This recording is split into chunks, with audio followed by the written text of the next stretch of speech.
서기 3세기 광활한 로마 제국의 역사 속에서 가장 강력하고 충성스러웠던 상징 하나가 어느 날 갑자기 역사라는 거대한 무대 위에서 흔적도 없이 사라져 버렸습니다.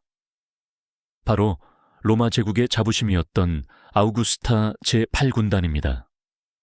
무려 200년이 넘는 기나긴 세월 동안 제국의 심장을 굳건히 지키며 수많은 전장을 누볐던 수만 명의 정예 병사들은 마치 연기처럼 단 한 줄의 공식적인 해체 기록도 남기지 않은 채 증발해버린 것입니다. 이들은 이름 모를 변방의 전장에서 처절하게 싸우다 전멸한 것일까요? 아니면 거대한 제국의 변화 속에서 조용히 평범한 시민들 사이로 흩어져 버린 것일까요? 최고의 명성을 구가하던 군단이 남긴 이 의문투성이의 최후는 찬란했던 로마 제국의 영광과 극명한 대비를 이루며 우리에게 깊은 호기심과 서늘한 전율을 동시에 불러일으킵니다. 이제 우리는 안개 속에 가려진 로마 제국의 자랑, 제8군단의 잃어버린 발자취를 아주 천천히 그리고 차분히 추적해보려 합니다. 불멸의 명성을 자랑했던 율군단의 장엄한 이야기는 기원전 58년 젊고 패기 넘치는 율리우스 카이사르의 손에서 그 찬란한 시작을 알립니다. 당시 갈리아 총독으로 부임했던 카이사르는 자신의 정치적 야망을 실현하고 로마의 패권을 장악하기 위해 세상에서 가장 강력하고 자신에게 절대적으로 충성하는 군사력이 필요했습니다. 그렇게 새롭게 창설된 군단 중 하나가 바로 제8군단이었습니다. 그들은 카이사르와 함께 갈리아 정복 전쟁의 최전선에서 수천 번의 크고 작은 전투를 치르며 자신들의 용맹함을 전 유럽에 증명해 나갔습니다. 갈리아의 험준한 산맥과 픽트족의 맹렬한 저항, 그리고 뼈를 깎는 추위 속에서도 율군단은 흔들림 없는 결속력을 보여주며 카이사르의 가장 신뢰받는 전개 부대로 자리매김했습니다.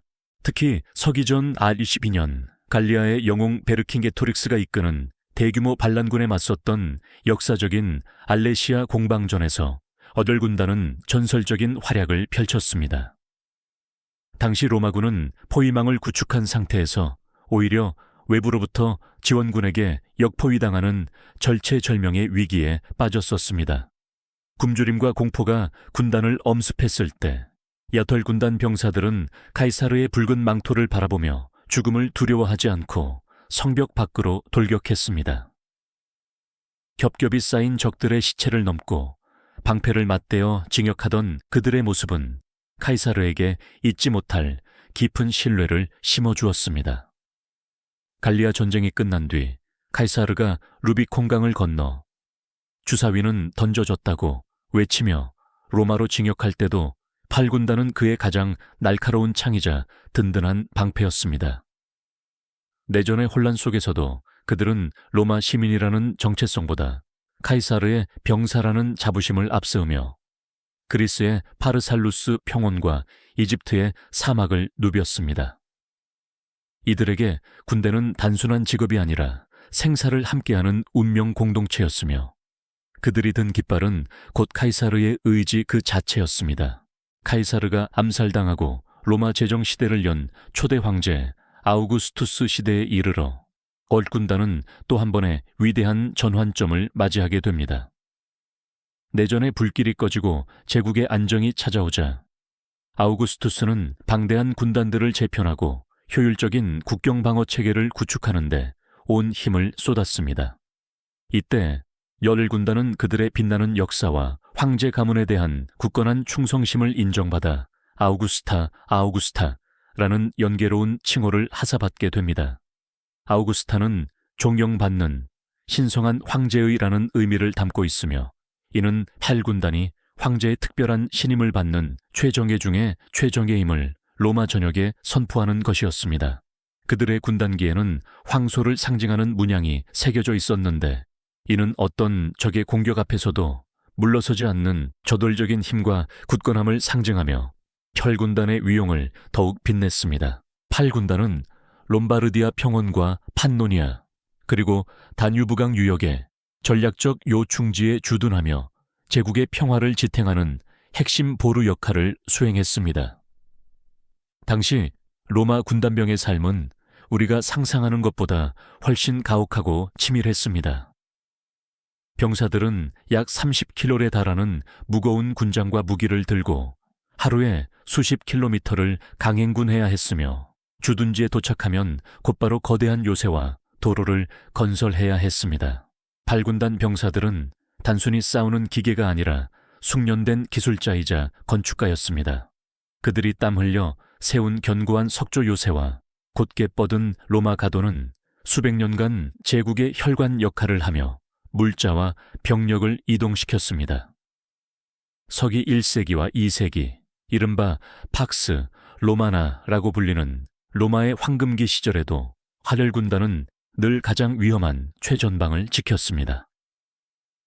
게르마니아의 울창하고 습한 숲속에서 야만족의 기습을 온몸으로 막아냈고 다뉴브강의 거친 물살을 등지고 제국의 경계선을 사수했습니다. 그들은 로마라는 거대한 건축물을 떠받치는 가장 단단하고 굵은 기둥이었습니다. 하지만 영원할 것만 같던 이들의 찬란한 기록은 서기 3세기 중반을 기점으로 기묘하고 서늘하게 끊겨버립니다. 당시 로마 제국은 3세기의 위기라고 불리는 제국 역사상 가장 처참하고 혼란스러운 실존적 위기에 직면해 있었습니다. 내부에서는 야심에 찬 장군들이 하루가 멀다고 황제를 암살하고 스스로 왕좌에 오르는 찬탈 전쟁이 끊이지 않았고, 외부에서는 동방의 사산조 페르시아와 북방의 게르만족, 고트족이 사방에서 로마의 국경 성벽을 유린했습니다. 엎친 데 덮친 격으로 제국 전역에 전염병이 창궐하고 경제 시스템이 붕괴하면서 로마 시민들은 내일의 안녕을 기약할 수 없는 공포 속에 살았습니다. 끊이지 않는 전쟁 속에서 수많은 군단이 전장에서 괴멸하거나 새로운 이름으로 급하게 재편되었습니다. 제국의 자랑이었던 열군단 역시 이 거대한 시대의 풍랑 속에 휘말렸습니다. 그런데 여기서 아주 기이한 점이 발견됩니다. 비슷한 시기에 사라지거나 해체된 다른 군단들은 전투의 결과나 조직 개편에 대한 행정적인 보고서가 최소한이라도 남아있지만 8군단은 서기 260년경을 전후로 모든 공식 기록에서 마치 누군가 칼로 오려낸 듯 깨끗하게 증발해버렸다는 사실입니다. 수만 명의 정예 병사와 그들의 가족, 그리고 군단이 소유했던 방대한 장비들이 한꺼번에 사라졌음에도 불구하고 로마의 그 어떤 역사서도 그들의 최후를 명확히 설명하지 않습니다. 역사학자들은 이 거대한 미스터리를 풀기 위해 몇 가지 유력한 가설을 제시하며 사라진 퍼즐 조각을 맞추려 노력하고 있습니다. 첫 번째로 제기되는 가능성은 가장 비극적인 시나리오인 전멸설입니다. 서기 3세기 중반, 로마는 페르시아와의 전투에서 황제 발레리아누스가 적군의 포로로 잡히는 전례 없는 치욕적인 패배를 겪었습니다. 만약 8군단이 이런 거대한 격전의 중심에서 제국을 수호하기 위해 마지막 한 명까지 섬멸되었다면 그 비극을 로마로 전할 생존자가 한 명도 남지 않아 기록이 끊겼을 수 있습니다. 아무도 없는 황량한 이방의 들판에서 200년 전통의 깃발 아래 마지막 숨을 거두었을 병사들의 최후는 역사라는 이름 아래 묻혀버린 것이죠.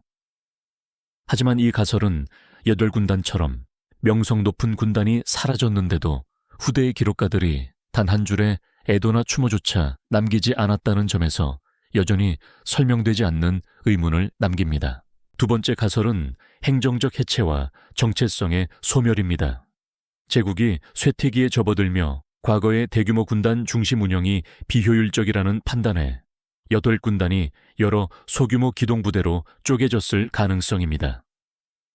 병사들은 제국 전역의 다른 군단으로 분산 편입되었고 200년 역사를 지닌 아우구스타 제8군단이라는 영광스러운 이름은 행정 서류상의 절차 속에서 서서히 잊혔다는 견해입니다. 웅장했던 강물이 수많은 갈래의 작은 시내로 나뉘어 결국 바다에 합쳐지듯 그들도 그렇게 제국의 시스템 속으로 녹아들어 사라졌다는 것이죠. 그러나 이 역시 유독 헛군단만 예외적으로 소리 소문 없이 사라졌다는 점을 완벽하게 설명하지는 못합니다. 마지막으로 언급되는 가설은 가장 차갑고 정치적인 이유인 기억 말살형 담나시오 메모리아에입니다.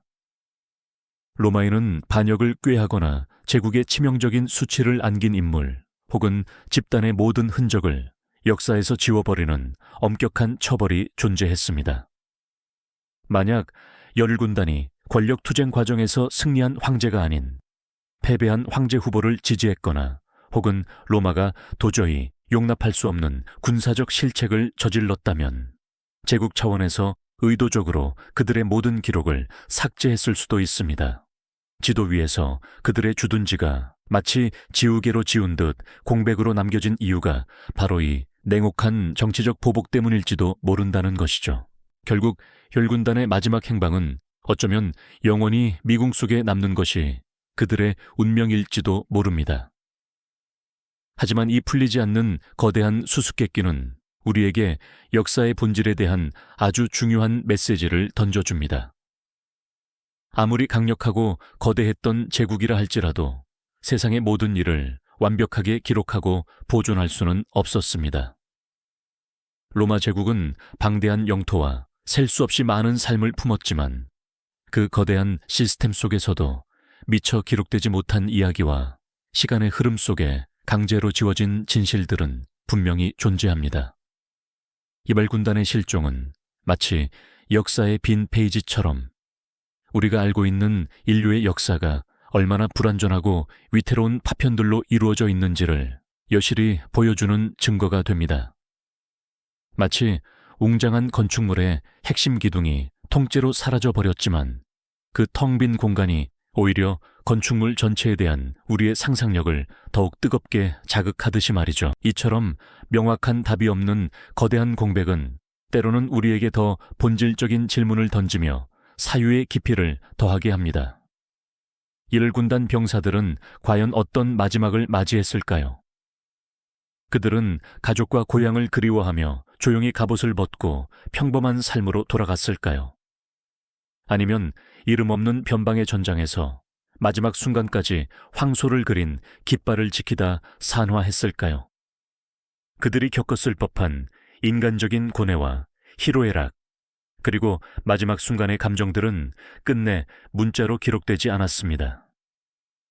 하지만 우리는 그 빈 공간을 통해 과거의 숨결을 상상하고 이름 없이 사라진 수만 명의 존재를 가슴 깊이 되새기며 우리가 딛고 선 역사의 무게를 다시 한번 가늠해 보게 됩니다. 이것이 바로 사라진 헌시군단이 우리에게 남긴 기록된 역사보다 더 거대한 유산일지 모릅니다. 결국 털군단의 이야기는 비단 2000년 전 고대 로마의 미스터리에만 머물지 않습니다. 지금 이 순간에도 수많은 진실이 기록의 한계와 권력의 의도, 그리고 시간의 무자비한 흐름 속에 가려져 있다는 것을 우리에게 차분히 경고합니다. 우리가 알고 있는 역사 역시 어쩌면 거대한 이야기의 바다에서 건져 올린 작은 파편 하나에 불과할지도 모른다는 사실을 우리는 겸허하게 받아들여야 합니다. 그러나 이런 불완전함 속에서도 사라진 진실을 탐구하고 기억하려는 인간의 끊임없는 노력은 멈추지 않을 것입니다. 이러한 탐구의 과정 자체가 우리를 과거와 연결하고 현재를 더 깊이 이해하게 만들며 나아가 우리가 써내려갈 미래를 상상하는 강력한 힘이 되기 때문입니다. 달군단이 남긴 미스터리는 영원히 풀리지 않을 수도 있지만 그 질문 자체가 우리에게 던지는 울림에 집중하며 진실을 찾아 헤매는 인간의 노력이 얼마나 가치 있는지를 다시 한번 생각하게 합니다. 사라진 8군단은 그렇게 우리 기억 속에서 영원히 살아 숨쉬며 역사의 진정한 의미를 되새기게 해주는 차가운 등대와 같은 역할을 하고 있습니다. 별별 책갈피였습니다. 오늘도 긴 이야기 끝까지 함께해 주셔서 진심으로 고맙습니다.